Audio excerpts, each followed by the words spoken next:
the way I see this, there's categories of people when it comes to these types of crimes. Number one, actual people who committed acts of violence, people who wanted to blow the plane up, people, obviously, understandably, not only do I think it is haram and unethical, we understand the government's going to jail them to life or whatever. We understand that, okay?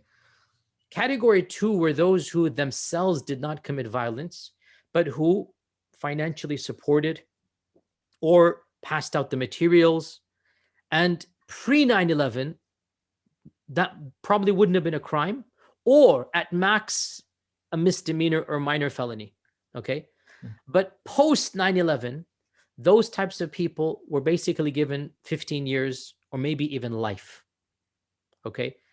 And that's unfair and unjust, even though they might have done things they shouldn't have done, but they didn't actually harm people, right? Right. The third category, which is difficult, are those who are genuinely innocent, but they unwittingly helped someone who turned out to be of the first two categories.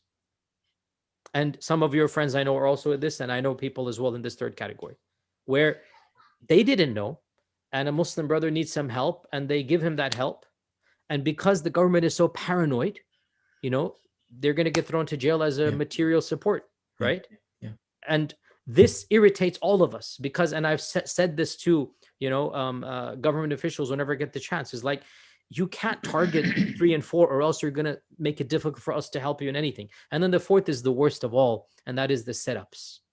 That is the completely innocent people whom the FBI basically completely sets up and then, pretends we're terrorists. And that's a fourth category, right? Do you have any other categories? And these are the 4 that come to my mind.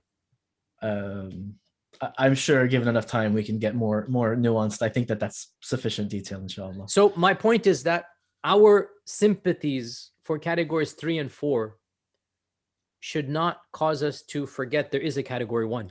Yes. Right. And yes, we feel bad for category 2. They got sentences they don't deserve.